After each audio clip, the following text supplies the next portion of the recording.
देखो बच्चों, सवाल नंबर 9।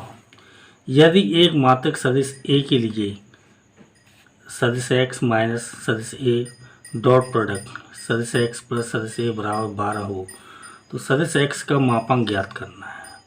तो ये कैसे ज्ञात करेंगे? देखो इसमें क्या दिया है, एक ऐसा सदिश है मात्रक सदिश, और ये कंडीशन दी है और मापांक एक्स निकालना है। तो ये क्या है? एक मात्रक सदिश, ये जो है यूनिट वेक्टर है, एक मात्रक सदिश। ठीक है बच्चों, तो ए जब मात्रक सदिश है तो इसका मतलब क्या है? मापांक ए बराबर 1 होगा, और ये कंडीशन दी हुई है। और इसका डॉट प्रोडक्ट कीजिए, पहले एक्स का इन दोनों से होगा, फिर ए का इन दोनों से होगा। तो एक्स का इन दोनों से होगा तो क्या होगा? एक्स और एक्स प्लस ए, और बीच में क्या है? माइनस, तो माइनस सदिश ए का इनसे दोनों से कर दो, और एक्स प्लस ए बराबर 12। एक्स का एक्स से होगा तो सदिश एक्स का वर्ग, एक्स का ए से होगा तो सदिश एक्स डॉट सदिश ए का एक्स से होगा सदिश ए डॉट सदिश एक्स, और ए का ए पहले प्लस माइनस का माइनस, सदिश ए का सदिश ए से करेंगे तो सदिश ए का वर्ग बराबर 12। अब देखो, आप जानते हो डॉट प्रोडक्ट में ए डॉट बी और बराबर क्या होता है? बी डॉट ए, यानी ये दोनों बराबर हैं। ए एक्स डॉट ए लिख लो या ए डॉट एक्स लिख लो, और प्लस माइनस किया तो ये दोनों क्या है? कट जाएंगे। और सदिश का वर्ग उसके मापांक के वर्ग के बराबर होता है, जैसे सदिश ए का वर्ग है और सदिश के मापांक का वर्ग, तो ये क्या है? दोनों बराबर होते हैं। तो ये सदिश का वर्ग लिखा है, इसको इसके मापांक के वर्ग के रूप में लिख सकते हैं, इसको और इसको दोनों को। तो क्या हो जाएगा? मापांक एक्स का वर्ग माइनस मापांक ए का वर्ग बराबर 12। अब ए कैसा है? मात्रक सदिश, तो ए का मापांक का मान कितना है? 1, तो सदिश एक्स के मॉड्यूलस का वर्ग माइनस, इसकी जगह लिख देंगे 1 का वर्ग बराबर 12। तो क्या हो जाएगा? सदिश एक्स के मापांक का वर्ग 1 का वर्ग तो 1 बराबर 12। तो अब इस 1 का पक्षांतर कर दो, मापांक एक्स का वर्ग बराबर 12 प्लस 1, तो मापांक एक्स का वर्ग बराबर 13। इसका वर्गमूल ले लो तो मापांक एक्स बराबर क्या आ जाएगा? √13। यह आपका आंसर है। देखो बच्चों, सवाल नंबर 10। सवाल नंबर 10 में क्या है? यदि सदिश ए, सदिश बी, सदिश सी, 3 सदिश दिए हैं ए, बी और सी, और एक कंडीशन दी है इस प्रकार है कि ए प्लस लेमडा बी सदिश सी पर लंब है। ये कंडीशन है ए प्लस लेमडा बी सदिश सी पर लंब है। लंब का मतलब इन दोनों का डॉट प्रोडक्ट 0 होगा, तो लेमडा का मान ज्ञात करना है। ठीक है बच्चों, तो देखो सदिश ए, बी, सी ये तीनों हमने लिख लिए हैं। अब इसमें जो कंडीशन क्या है? ए प्लस लेमडा बी किस पे लंब है? सदिश सी पर, तो इसका मतलब इसका और इसका डॉट प्रोडक्ट 0 होगा, डॉट प्रोडक्ट बराबर 0।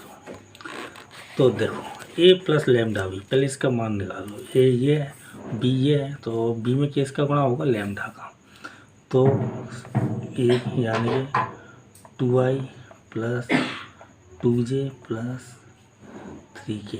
देखो इसको ए प्लस लेमडा भी लिख रहे हैं हम, प्लस, और लेमडा का गुणा किस में होगा? बी में, तो लेमडा का गुणा कर दो पूरे में, तो माइनस, तो प्लस और माइनस का गुणा होगा तो ये माइनस ही आ जाएगा। चलो बाद में लिख लें, माइनस लेमडा आई और प्लस 2 लेमडा जे प्लस लेमडा के। तो ये तो क्या है? ए प्लस लेमडा बी का मान है, और ये सी का मान तो ये 3i प्लस जे, 3i प्लस जे बराबर क्या होगा? 0। अब 2i plus 2j plus 3k, plus से खोलेंगे तो कोई अंतर नहीं आएगा, जो जैसा चिन्ह है वैसा ही आ जाएगा, यानी कि माइनस के लेमडा आई प्लस के 2 लेमडा जे प्लस के लेमडा के, और डॉट प्रोडक्ट 3i प्लस जे बराबर 0। अब देखो इनमें, इसमें और इसमें आई कॉमन है, वो लिख लो, तो क्या हो जाएगा? 2 माइनस लेमडा इंटू आई, और इसमें जे कॉमन है, तो क्या हो जाएगा? यहाँ पे 2 प्लस 2 लैम्डा। इसमें के कॉमन है तो के कॉमन ले लो, क्या हो जाएगा 3 प्लस लैम्डा इंटू के, और इसका डॉट प्रोडक्ट किससे होगा 3i प्लस जे। के नहीं है तो आप चाहो तो ऐसे लिख सकते हो 0 इंटू के बराबर 0।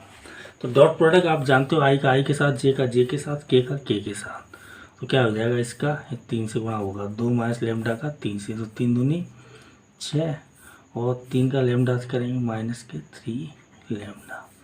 2 प्लस 2 लैम्डा का इस 1 से, जे का गुणा क्या है 1, तो 2 एकम 2 प्लस 2 लैम्डा, और इसका गुणा इस 0 से वो करेंगे तो ये तो 0 हो जाएगा बराबर 0। अब ये कितने हो गए देखो, 3 में से ये 2 लैम्डा जाएंगे तो कितना बचेगा माइनस का लैम्डा, और 6 और 2 8, इधर ले आएंगे 50 हो जाएगा माइनस के 8, माइनस से माइनस कट गया, लैम्डा बराबर कितना आएगा 8। ये आपका आंसर है। देखो बच्चों सवाल नंबर 11, दर्शाइए कि 2 शून्येतर सदिशों ए और बी के लिए मापांक ए और सदिश बी प्लस मापांक बी सदिश ए, ये पूरा एक सदिश, और दूसरा मापांक ए सदिश बी माइनस मापांक बी सदिश ए पर लंब है। ये दोनों एक दूसरे पर लंब है, ये सिद्ध करना है। तो लंब में क्या होता है, डॉट प्रोडक्ट उनका 0 होता है। जैसे मान लो इसको मान लेते हैं हम सदिश पी और इसको मान लेते हैं हम सदिश क्यू, तो पी बराबर ये और क्यू बराबर ये, दोनों पी और क्यू आपस में लंबवत हैं, तो इसका मतलब क्या होगा सदिश पी डॉट सदिश क्यू बराबर 0। अगर ये 0 आ जाता है तो ये सिद्ध हो जाएगा कि ये सदिश पी और सदिश क्यू दोनों एक दूसरे पर लंबवत हैं। तो देखो पी की वैल्यू क्या है, ये है, क्यू की वैल्यू क्या है, ये है, ये वैल्यू रखो और डॉट प्रोडक्ट करो, LHS ले लो आप। LHS में क्या है सदिश पी डॉट क्यू, तो पी की वैल्यू रखो मापांक ए बी प्लस मापांक बी सदिश ए डॉट मापांक ए सदिश बी माइनस मापांक बी सदिश ए। अब इनका गुणा करेंगे, तो देखो गुणा कैसे करेंगे, पहले इसका गुणा इन दोनों से होगा, फिर इसका गुणा इन दोनों से होगा, तो इसका गुणा इन दोनों से करो एक एक से आराम से।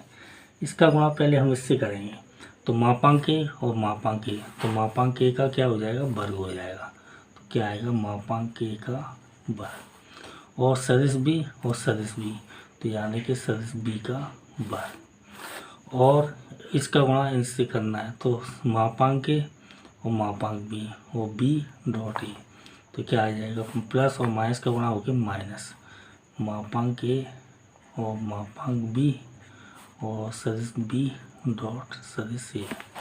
अब इसका इससे गुणा करो, फिर इसका इससे करो, तो इसका इससे करेंगे तो देखो मापांक बी और मापांक ए, तो प्लस मापांक बी और मापांक ए और सदिश ए डॉट सदिश बी, सदिश ए डॉट सदिश बी, प्लस और माइनस का गुणा करेंगे तो माइनस मापांक बी का गुणा करेंगे तो मापांक बी का वर्ग, और ए का करेंगे तो सदिश ए का वर्ग। अब देखो आप ध्यान से, ये जो वर्ग होता है और मापांक का वर्ग ये दोनों बराबर होते हैं, ये बात आप जानते हो। जैसे किसी सदिश का वर्ग है और उसके मापांक का वर्ग है तो ये दोनों बराबर होते हैं, और सदिश में डॉट प्रोडक्ट में आगे पीछे लिख सकते हैं, कोई अंतर नहीं आता है, मतलब ए डॉट बी बराबर बी डॉट ए होता है।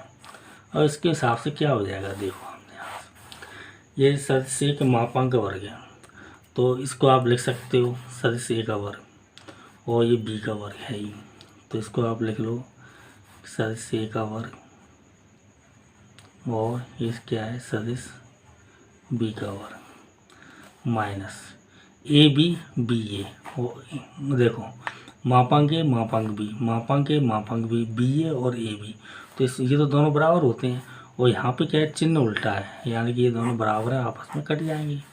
और इसको देखो ये क्या है सदिश के मापांक का वर्ग, तो ये सदिश का वर्ग लिख सकते हैं, यानी कि सदिश बी का वर्ग, और सदिश ए का वर्ग इसको सीधा सीधा सदिश ए का वर्ग लिख लो, तो देखो ये दोनों भी बराबर हैं, तो ये कट के क्या होगा 0 होगा। इसका मतलब पी और क्यू आपस में लंबवत है, पी और क्यू क्या है, यही है जो हमें चाहिए थे।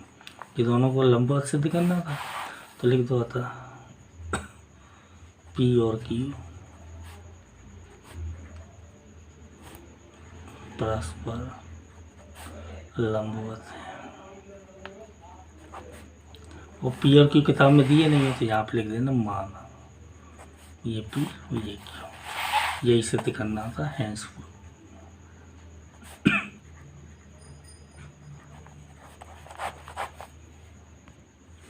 देखो बच्चों, सवाल नंबर 12, यदि सदिश ए डॉट सदिश ए बराबर 0 और सदिश ए डॉट बी बराबर 0, तो बी के बारे में निम्न में से क्या निष्कर्ष निकल सकता है। देखो, सदिश ए डॉट ए बराबर 0, तो क्या होगा, सदिश ए 0 होगा, शून्य सदिश होगा, तभी ये 0 होगा। तो सदिश ए कैसा हो गया, शून्य सदिश। सदिश ए एक शून्य सदिश है, शून्य सदिश है। अब ये शून्य सदिश है, तो इसके बारे में इसका मतलब क्या है, इसका मतलब ये है कि ये शून्य है। अब इसमें क्या है, देखो ए के बारे में तो वो पूछ नहीं रहा है, पूछ किसके बारे में रहा है, बी के बारे में। बी के बारे में आपको बताना है। तो ए डॉट बी बराबर 0, ये तो एक कंडीशन वो होती है लंबवत वाली, ए और बी परस्पर लंबवत होते हैं तो 0 आ जाता है।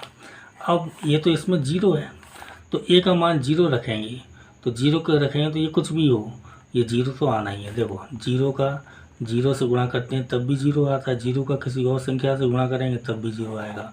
तो बी कैसा सदिश होता है, कर सकता है, बी चाहे जैसा सदिश हो सकता है, बी शून्य या शून्येतर, शून्येतर कैसा भी हो सकता है, कैसा भी हो सकता है। समझ में आया, हो सकता है। सवाल नंबर 12।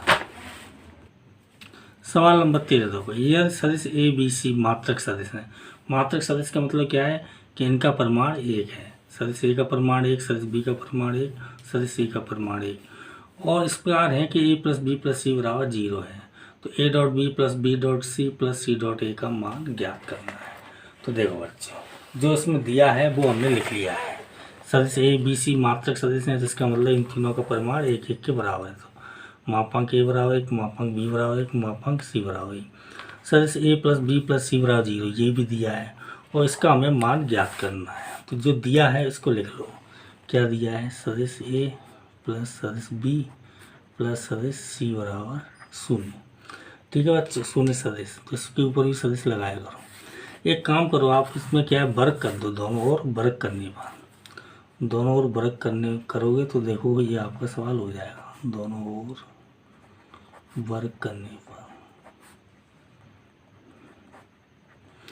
अब देखो, सदिश ए प्लस सदिश बी प्लस सदिश सी, वर्ग करते हैं मतलब जिस संख्या का उसी से गुणा करते हैं। यहाँ डॉट प्रोडक्ट कर दो, ए प्लस बी प्लस सी, इधर 0 सदिश डॉट 0 सदिश, वर्ग किया है। तो देखो, ए का इन तीनों से गुणा होगा, बी का इन तीनों से गुणा होगा, सी का इन तीनों से गुणा होगा। तो गुणा कीजिए आप धीरे धीरे आराम से। ए का ए से करेंगे तो सदिश ए का वर्ग, ए का बी से करेंगे तो सदिश ए डॉट सदिश बी, ए का सी से करेंगे तो ए डॉट सी, बी का ए से करेंगे तो बी डॉट ए, और बी का बी से करेंगे तो सदिश बी का वर्ग, बी का सी से करेंगे तो बी डॉट सी, और सी का ए से करेंगे तो सी डॉट ए, सी का बी से करेंगे तो सी डॉट बी, सी का सी से करेंगे तो सदिश सी का वर्ग बराबर 0 का 0 से करेंगे तो वो तो 0 ही रहेगा। ठीक है बच्चे, अब देखो ये बार बार दो प्रॉपर्टी हमेशा काम आती है, सदिश का वर्ग और उसके परिमाण का वर्ग, ये बराबर होते हैं, इनको हमेशा याद रखना। और डॉट प्रोडक्ट में आगे पीछे होने से कोई अंतर नहीं आता है, ए डॉट बी बराबर बी डॉट ए होता है। ये दो प्रॉपर्टी याद रखना।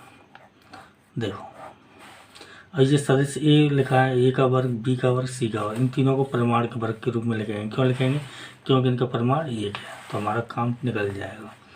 तो मापांक ए का वर्ग प्लस मापांक बी का वर्ग प्लस मापांक सी का वर्ग। समझ में आया। अब देखो आप, ए डॉट बी और बी डॉट ए, ये तो बराबर होते हैं, ए डॉट बी बराबर बी डॉट ए, और दोनों प्लस के हैं तो ये क्या है, घटेंगे नहीं, ये आपस में जुड़ जाएंगे। तो क्या हो जाएगा 2 टाइम्स ए डॉट बी। अब ऐसे ही बी डॉट सी और सी डॉट बी, ये भी दोनों बराबर हैं और ये दोनों आपस में जुड़ जाएंगे 2 टाइम्स बी डॉट सी। और सी डॉट ए, देखो ए डॉट सी और सी डॉट ए, ये भी आपस में जुड़ जाएंगे 2 टाइम्स सदिश सी डॉट सदिश ए बराबर 0। अब इसका मापांक ए का मान 1 ये दिया हुआ है मात्रक सदिश, मापांक बी का मान 1, मापांक सी का मान 1, तो इन तीनों की जगह 1 1 1 लिख देंगे। तो क्या हो जाएगा 1 का वर्ग प्लस 1 का वर्ग प्लस 1 का वर्ग प्लस 2, इन तीनों में से कॉमन है, 2 कॉमन लेंगे तो क्या बचेगा A dot B plus B dot C plus C dot A बराबर 0। 1 का वर्ग 1, 1 का वर्ग 1, 1 का वर्ग 1 प्लस 2 और A dot B plus B dot C plus C dot A बराबर 0। 1 2 3, देखो सदिश चल रहा है तो इसके ऊपर भी सदिश लगा दिया। 1 2 3, 3 का पक्षांतर करेंगे इधर ले आएंगे तो माइनस का 3 हो जाएगा। 2 टाइम्स सदिश ए डॉट सदिश बी प्लस सदिश बी डॉट सदिश सी डॉट सदिश ए बराबर माइनस के 3। गुणा की संख्या भाग में जाएगी, A dot B plus B dot C plus C dot A बराबर माइनस के 3/2। ये आपका आंसर है, क्योंकि यही आपको चाहिए, A dot B plus B dot C plus C dot A बराबर क्या, यही तो पूछ रहा था, बराबर माइनस के 3/2। देखो बच्चों सवाल नंबर 14, यदि सदिश ए बराबर 0 सदिश बी बराबर 0 तब ए डॉट बी बराबर 0 परंतु विलोम का सत्य होना आवश्यक नहीं है। एक उदाहरण द्वारा अपने उत्तर की पुष्टि कीजिए। तो देखो क्या कह रहा है, ये कह रहा है जैसे सदिश ए बराबर 0 है, सदिश बी बराबर 0 है, तो इनका डॉट प्रोडक्ट आएगा वो भी 0 आएगा, बिल्कुल सही बात है। एक भी 0 हो जाए तो 0 हो जाएगा, 0 से गुणा करेंगे तो। लेकिन अगर इसका उल्टा सत्य नहीं है, उल्टा सत्य मतलब नहीं है, इसका मतलब क्या है, अगर ये दिया हो ए डॉट बी बराबर 0 तो इसका मतलब ये नहीं है कि ए बराबर 0 होगा या बी बराबर 0 होगा। हाँ सही बात है, क्योंकि ये तब भी 0 हो सकता है जब ए सदिश बी दोनों एक दूसरे पर लंबवत हों, तो ये क्या 0 हो सकता है। और तो ऐसी स्थिति में ना तो ये ए 0 होगा ना बी 0 होगा। जैसे मान लो सदिश ए बराबर मान लो आई प्लस जे प्लस के, ठीक है, और सदिश बी बराबर मान लो और आई माइनस 2j प्लस के। देखो आप कुछ भी मान सकते हो, लेकिन ऐसी संख्या माननी है कि इनका डॉट प्रोडक्ट जो है ना 0 हो जाए। तो इसमें क्या है कि देखो ये हमने 2 माना है तो 2 का 1 से गुणा करेंगे तो माइनस का 2 आएगा, इन दोनों जगह धन का 1 आएगा तो 2 हो जाएगा, तो अपने आप ये 0 हो जाएंगे। या आप माइनस के 2 के यहाँ पे मान लेना, इसके प्लस के मान लेना, ये भी मान सकते हो। जैसे सदिश ए बराबर 2i प्लस जे प्लस के, सदिश बी बराबर माइनस आई प्लस जे प्लस के, ये माइनस का 2 हो जाएगा, इन दोनों जगह एक हो जाएगा। तो आप कुछ भी मान सकते हो, पर इनका डॉट प्रोडक्ट 0 होना चाहिए, चाहे ये मान लो चाहे ये मान लो। अब इनका अगर आप गुणा करेंगे तो ए डॉट बी निकालो तो क्या होगा, आई का आई से गुणा होगा तो 1, जे का जे से गुणा होगा 2 को 1 2 माइनस के 2, के का के से गुणा होगा तो ये 1 1 1। गुणांकों का गुणा होता है, आई वर्ग जे वर्ग के वर्ग का मान तो 1 होता ही है। 2 माइनस 2 बराबर 0। ए डॉट बी बराबर 0 आ गया आपके सामने, लेकिन ना तो ए बराबर 0 है ना बी बराबर 0 है। तो ए बराबर 0 हो बी बराबर 0 हो तो ये तो 0 होना ही है, ए डॉट बी बराबर 0। लेकिन अगर ए डॉट बी बराबर 0 है तो ये 0 हो यह आवश्यक बिल्कुल नहीं है। तो ये उदाहरण देना है तो ये आपको लिखना पड़ेगा, ये सदिश ए बराबर हमने माना है, बी बराबर ये माना है, और ये उदाहरण देख लिख देना। इस तरह ये आवश्यक नहीं है, ये आपका आंसर है।